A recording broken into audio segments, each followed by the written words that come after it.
Capturing student attention and providing access to learning at a student's optimal independent level is key to time on task and ultimate student success. Whether in groups or during independent work time, you can quickly and easily personalize teacher and student learning environments based on interests, independence, accommodations, and modifications for success. You'll notice on the screen, I have a student that is logged in. They can see their courses on the left, their assignments in the middle. They have current assignments, late assignments, and even revisions for interactive lessons. Another student might have something that is set for their interests and interactions and engagement styles. It's important to note that there's lots of things that can be modified to make sure students are engaged, active, and independent when teaching. And that is the focus of our session today. Today, we're going to take a look at this main dropdown for students. We're going to select Tommy, and we're going to take a look at Tommy's Settings tab. This applies for all students. We're going to cover 3 different areas that you can modify settings for individual students, for your group as a whole, even your teacher settings for when you're doing group instruction. Let's take a look at this top section here. This is where you're going to find the main student information. Often where you're going to come to reset usernames and passwords. So if a student transitions in or you have a new student added to your classroom, all of these pieces are right at your fingertips. If you are a Clever user, as a reminder, you'll have to check in with your Clever admin because they're using a different portal to pull in that information. As you scroll down, you'll see Play Mode. Play Mode is important for independence. Our default is self-select. Here, students are able to view and play activities that you've assigned. It's recommended for students who can navigate a little bit more independently. We also have an autoplay feature. This is recommended for students that need a little bit more support. Maybe our students in younger grades or students that have difficulty with that independence moving from task to task or activity to activity. It just moves them through fluidly and independently. Underneath that, you'll see interaction options. Here we have red X prompts. We have the ability to turn those on and off, depending on what your student's level of support is. We have the ability to exit an activity. If you're finding that a student keeps leaving the program and you want to lock them in, you can go ahead and turn this off. Under matching type, this is an important one. This has to do with any question answer features in Vizzle. The drag and drop is our default. So if you think about an iPad or a mouse, the student clicks on the answer and drops it to the question card, giving them a celebration or reinforcement. You can also change it to one click. This is one of my favorite features. It actually slows the student down. It reads the text to them and makes sure that they see all of the answer choices before they click and make a selection. One click, one tap with a finger or a mouse, and it's answering those questions as needed. Our 2-click is great with our switch accessibility, 2 steps. So kind of think about it as a space bar and an enter key. We're working through a process to make sure that they're answering those questions and using different modalities. I'm going to go ahead and leave this at a drag and drop for now. Underneath, we have accessibility options. It's always important to read through a student's IEP if they have one, thinking about that most current documentation for required accommodations. Here you can toggle text-to-speech on or off. There's a toggle for switch and keyboard accessibility, JAWS or screen reader. You can change the text-to-speech features for rate, pitch, and volume, thinking about a student that might have a hearing impairment. You can map all of these features so that they're working as independently as possible. Change the student voice. Again, this is how the information reads back to that student who's playing them back. You can change the highlight of the text. You can even click the play sample if you'd like to really work through and see how things sound. You'll also find a toggle for the display accessibility widget. And turn that on off as needed. Here you're going to see those different themes. This is what the background looks like when the student logs in. Remember, they each have their own unique username and password. This is where those interests come into play. So, thinking about Tommy, he loves dragons or camping. Maybe I have older students in a classroom and I want to work more like a work system. You can choose a solid color background. You're choosing based on the age and interest and engagement that's needed for the students in the classroom. So for Tommy, I'm going to go ahead and click on dark green, one of his favorite colors for now. Underneath that, you're going to find celebrations and reinforcers. This is what happens within the program when the student is answering questions and finishing activities. Celebrations are what happen at the end of a lesson. So we have a simple style here that is just giving them a little activity complete. There is a drop down. We do have our interactive options. You can turn those on and off. You can click on the preview button to take a look and see what they're going to feel like and look like. You can turn the sound effects on or off and even change those seasonal filters based on the time of year. For now, I'm going to go ahead and just toggle this to simple. Our next set is reinforcers. Reinforcers the celebrations that happen after a student answers the question. It keeps them engaged and motivated. You can turn them all off, you can turn them all on, or you can customize it based on that student's interest level.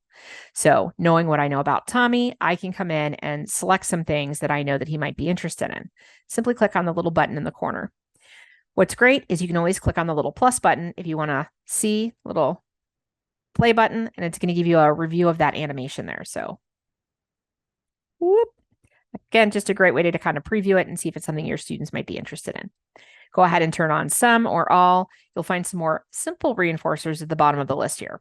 So reminding you to think about age and engagement. What does this look like when the student logs in? Well, thinking about all of the details that we've just set up here, we're going to run through. I'm going to log Tommy in so you can see what this looks like. At the top of the screen, I'm going to go ahead. The students are logging in exactly where the teacher does. Student enters their username and password or clicks to log in with Clever, and it's going to drop them on the screen. What you'll see here is in the background, I've got that green background. I have lessons that have been assigned per subject area on the left-hand side. So Tommy can independently come in and navigate to whatever classroom or section he's working on. This is a great way to set up independent work across the board. What is it that they're working on? Is it a targeted goal? Super simple. You'll also see current assignments. These are the things that are in his folder for this week. It even gives him a due date. There is a section for late assignments, so things that he hasn't finished but can go back and practice. And there's a revisions tab for custom student responses if we're creating a feedback loop. So know that there's different options here. Tommy can also come in and click the settings wheel at the top of his screen now, and he can make changes. Simply click on the theme. He's decided he wants the dragon theme. He can click on the reinforcers. Maybe he's decided that he wants to go ahead and turn all the little reinforcers off or have the simple ones. The student is now allowed to control those, keeping them focused and engaged. Simply click back on the home button, and it's going to update that screen appropriately. When the student clicks in to play, it's going to grab that activity. I'm going to go ahead and let Tommy work through this independently.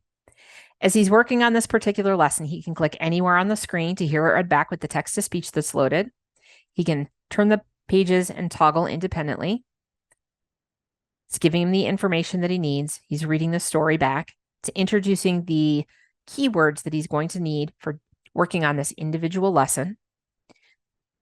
And as he processes through, when he gets to the questions, it's presenting it with the correct number of choices based on that setup.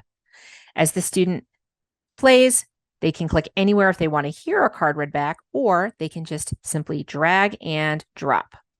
So this is asking the question, what are the letters A, E, I, O, and U?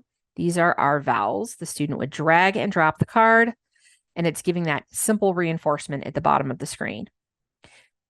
If I go back into my teacher settings, I'm going to go ahead and just make a few changes so you can see what the differences are. So maybe I have a student that needs a little bit more support. I can click on the autoplay feature. Underneath, I can choose whether I want them to have a prompt or whether I want to use that one-click autoplay. Down below, text-to-speech, I can change any of my voices or features down here. We can change that theme or that background celebration depending on what that looks like. We really want to customize it to make sure that the student is engaged and active in that learning. So we'll go ahead and let's change this to the butterfly background for now. Coming through, you can change your celebration style at the end. Remembering all these little changes have an impact on that student engagement during learning. They have their celebrations checked off here, so we're ready to go. We're going to enter that student's username and password just like we did. And what you'll see is it's a simplified view. I now have my butterfly background. Instead of my panel on the left, the student can choose any subject area and it's going to launch them right into learning. So as I click on the math section, it's going to go ahead and load it up. The student's going to get a big play button in the middle of the screen, and it's going to go ahead and load that activity up. Alive. Pre-assessment. Beginning of topics comprehension questions. You can see with that text-to-speech, it's reading that text back for the student, and they're going to continue navigating through. We will be learning about math for life. Let's see what you already know about math for life. What I want you to notice is it's automatically highlighting and reading the information back. So for a student that needs more text-to-speech or access to that information, it's providing it instantly. What is everyday life? Things people do each day. A place where work is done. A group of people who interact. A ruler. To put it to use. Notice it read back all 5 of my cards. All the student needs to do is click on the one that they want. What I love about this particular setup is that the student has to hear all the information before they can answer. I like this for group instruction too, because it slows down impulsive students and allows everybody to participate. It's giving me my little simple celebration at the bottom of the screen, and I'm just turning the page. What does the word apply mean? All right. So back to student settings. The focus of this is to understand that you can come in and change each of these student settings one at a time. Think about that level of independence and engagement and interests. You are in control for setting those things up and getting your students started successfully. Well, if it's the beginning of the school year and you have a large caseload of students, whether it's 5, 10, 30, or maybe you're a speech therapist and you have 80 students, what I love here too is you can always go into your classroom tab now that you know what the settings do, and you can actually change all your settings as a group. So if I have a group of students that all primarily need the same kinds of interactions, I can change everyone at one time. So you don't have to click on all 30 students separately. You can come in and change the appearance. Whether it's the seasonal filter that you want to activate, and this is with our interactive celebrations, you can choose and click apply. Underneath, there's that red X prompt, your matching type. Maybe I know all of my students need to be using this one-click autoplay or the drag and drop feature. Simply click the apply button. Maybe I know all of my students have IEP set up and everyone is set with at least 3 choices. You can make that modification and it's going to apply it to all of the students on your caseload. You can disable or enable the text-to-speech feature. You can even create a simplified password to make sure your students are logging in simply and easily. The idea here is to make your life simple as an educator, making sure that your students can log in and you have most of the information set up so that they're working as independently as possible. I also want to point out that you can change your teacher features, your teacher settings. So as you're previewing things in our lesson library, running things from your group instruction tab, when you play these things back, if you're at the front of the room and you have a group of students, you want to make sure that they're also working independently. What is that sort of 80-20 rule? Most of the kids in my classroom need these specific settings. Click on your name in the upper right-hand corner and you'll find the teacher settings button here. This allows you to go in and make some tweaks for that group instruction. Whether you're running it from my resources, group instruction, etc., this is where you're going to make those modifications. So for all of my groups, I really want to slow it down and provide that extra support. You can change your group to one-click autoplay. You can change the default number of choices and create that custom set. You are in charge of those groups. Coming down, celebrations, reinforcement, it's all here at your fingertips to adjust. I'm going to encourage you to play around with this. Play around with your teacher settings, adjust your student settings. Know that when your students log in, they can always come in and exit out. They can access their settings at the top of the screen. They can make adjustments to make sure that they are playing in a way that is independent, providing success, and moving them forward. We're excited to work with you this school year. Let us know how we can continue to support you. Happy Vizzling, and we look forward to talking to you soon.